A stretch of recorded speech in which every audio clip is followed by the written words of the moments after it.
Welcome in 6:30 Friday, July 17th, Friday safety focus of the week.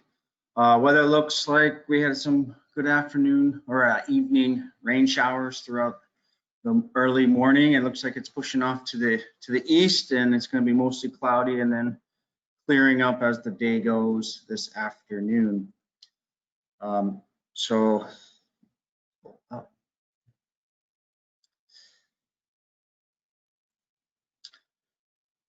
So this week's code of conduct is to speak and act supportively of ECI as a company and of our workers. So it's very important that we work together as a team. You know, we win and lose together as a team. We are profitable or lose as a team. So the more that we can come together, work together as a team, the more efficient, effective, and safe we will be. Excellent code item. So some safety news. We went another 7 days without a recordable injury. Excellent job. A lot of exposure, a lot of potentials. We're a lot going on currently. So it's very important that we maintain our safety systems, such as our safety communication systems, such as those JHAs. Very important that we're communicating our known hazards and putting up proper controls to mitigate those throughout the day. Monday is tentative going to be a high potential for heat stress. The heat index looks like it could be pushing in the 90s to mid 90s. Looks like Sunday right now is going to be the real hot day, but that's scheduled to change. So keep your eyes out for push notifications and emails on Sunday as we get closer regarding heat stress awareness and if shorts will be allowed on Monday. So I wanted to take a quick look back today on the coronavirus, where we stand currently, where we've been, and where we're going to go. So this all came down March 13th was the declaration of the state of emergency in Vermont. And roughly about 11 days later is when everything got shut down, other than just really essential businesses, essential tasks.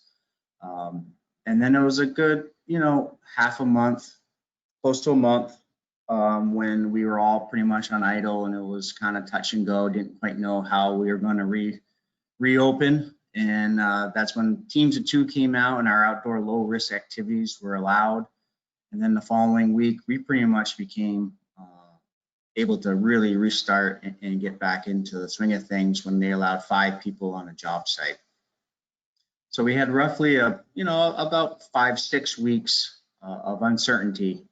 And then really it's been the last 84 days we've really learned how to mitigate the virus and know how to properly conduct our business regarding the pandemic, and then what our potential and exposures is. Why the last 84 days, the rest of the types of businesses slowly began to open up. And now we're pretty much at the final phases of the restarts from the governor. So we're at this point now where everybody's pretty much back to work. Everybody's moving around. People are allowed to come and move out of state a lot frequent. So it's very important that we now know this is kind of becoming our new normal now. And as you could see on the slide or at the beginning of the presentation, every Friday I kind of let everybody know what's going on in the state and the coronavirus. So we're seeing roughly about 10 to 20 new cases a day. So the virus is in Vermont, it's prevalent. So it's very important that we follow our best practices that got us here. And these, again, are pretty much etched in stone how we're going to control effective diseases moving forward, coronavirus or whatever the new one might be. These are the things that we really need to make sure that we do not let our guard down. We maintain these protocols. These are our best practices to mitigate the spread. It's very, very important that we stay home if we're sick. Notifying if you're uncertain or potential close to contact, call health and safety, call your supervisor. Please do not come to work if you're either asymptomatic or symptomatic, or if you have a fever. It's very, very critical. All these little minor clusters that we've seen on the news and what we hear about is all because of somebody went into a store, a business, under the weather, and it affected multiple people. So it's really critical that needs to be at our hierarchy of controls that isolation and staying home when you're sick is critical. And remember, social distancing, and again, it's very, very important.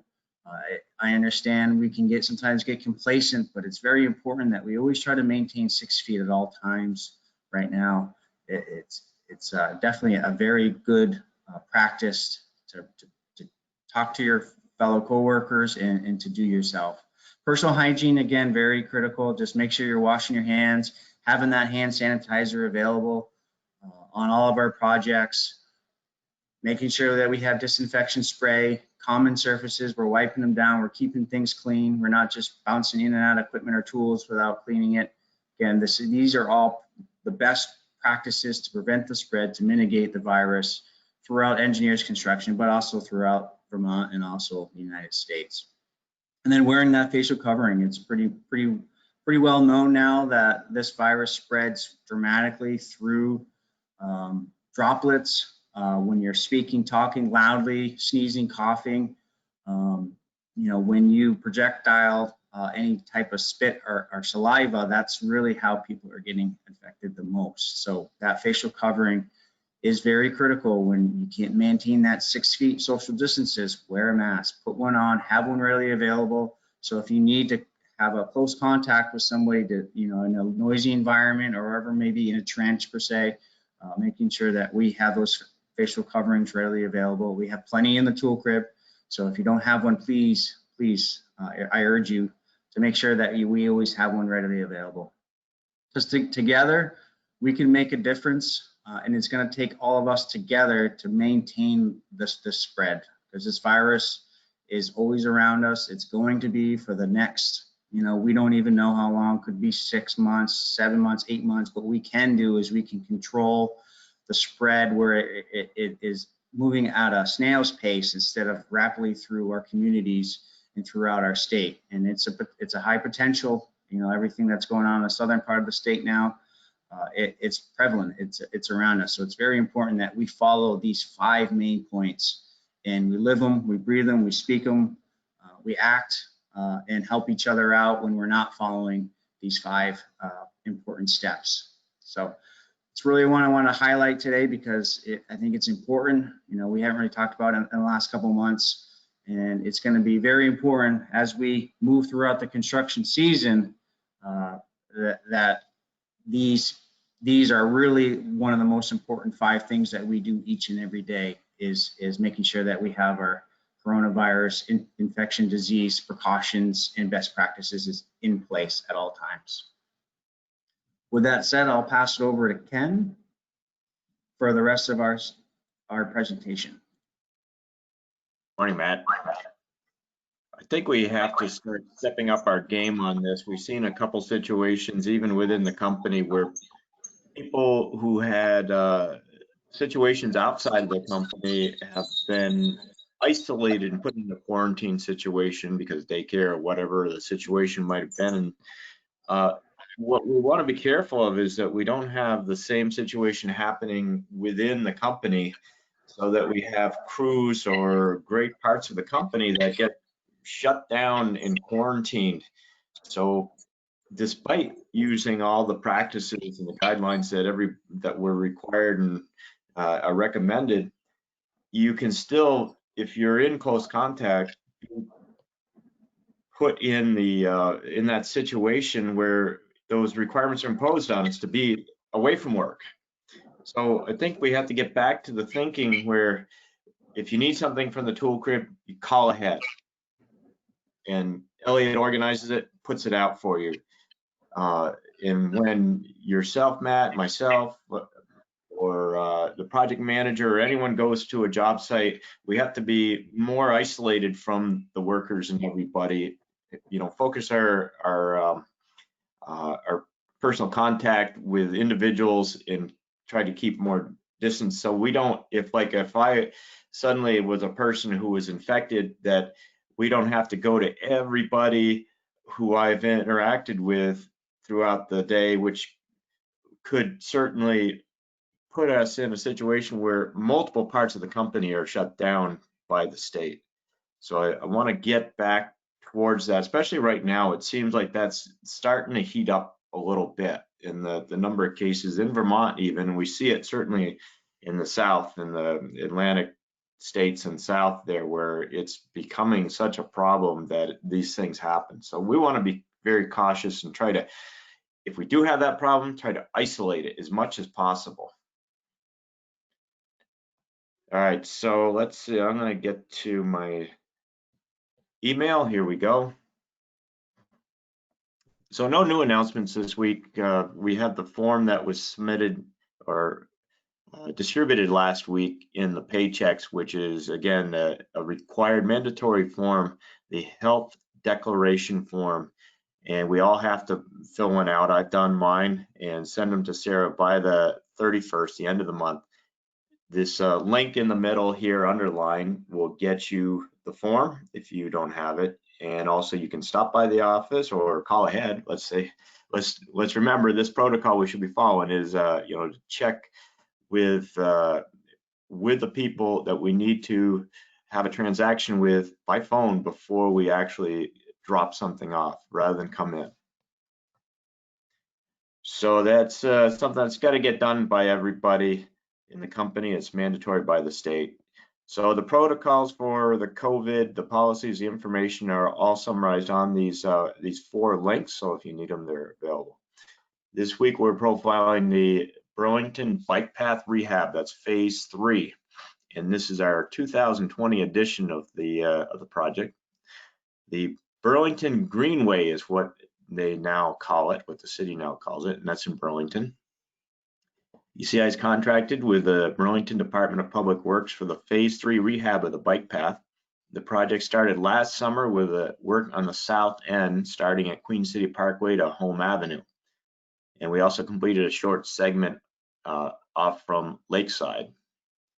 And then the main section of the contract started last year, but really didn't get underway on the Causeway area from the north end of the old Blodgett building to the Barge Canal and then on to Perkins Pier.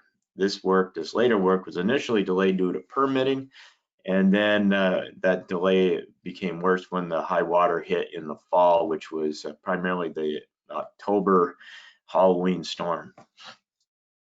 So ECI's work included complete rehab of the bike path, and the main causeway run involves construction of a new rock-fill revetment along the waterfront. The bike path will be constructed upon the upland side of the revetment and against the Vermont Railway tracks, which is immediately to the east.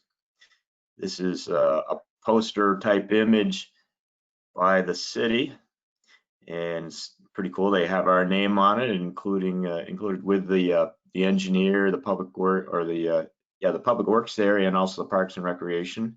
But ourselves, VHB, the engineer, and EIV, which is the inspection engineer. So you can see that section in red right now is closed. That's from Perkins Pier running south to the south end of the Barge Canal, which is really the close to the lakeside underpass, but not quite that far south, but it is at the Blodgett buildings in the beach, the old beach from Blodgett Beach. So this is in front of the wastewater plant. I don't know if these guys are protecting themselves with the face mask from the coronavirus or the odor from the tanks. It is pretty stinky in there, but I think a little of both there. So they're prepping for the concrete portion of the bike path that runs in front of the wastewater plant. Here's another shot. And then doing the concrete work. It's fairly wide, and it's got like a little curb that is installed. I guess it must have been done after, it looks like, because it looks like it's screeded flat. And then over the Barge Canal, it's nice that the water is quite low right now compared to last fall. We have this little bridge that spans with a couple culverts over the outlet area. See, the railroad is just to the left there. That's towards the east, and then the pedestrian overpass over the Barge Canal is the regular bike path in that area, and it continues north and south there. And here we are placing some of the heavy stone. with a haul truck bringing in, looks like some 5-inch minus or something like that. So that whole causeway is now at least got the rock in there and is ready for the next steps of fencing and doing sub base for the pavements and all that at the surface.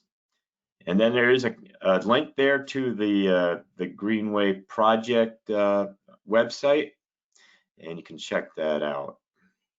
And then from the photo archives, we have this is 2014, where we were on a section further north. I think they call that the Great Lawn area. Again, next to the railroad, just to the left of that fenced area. The lake is to the right, you can't see it, but the bike path runs through the Great Lawn, both on the water side and on the back side.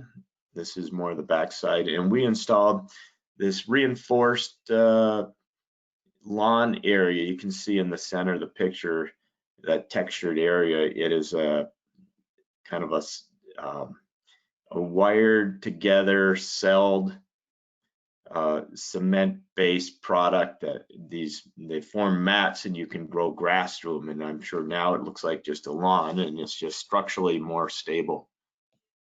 So that's pretty cool. And that's what I got, Matt. So let's be on our game with the coronavirus protection and trying to get protocols that keep ourselves a little more isolated to make sure that we're not cross-contaminating if someone does get called to be isolated and quarantined. Okay, I'll turn it over to you. Thank you, Ken. Well said. Everybody have a safe day. Health and safety is here to help. Give us a call if you have any questions or concern, occupational safety or coronavirus related. Thank you. Have a safe day.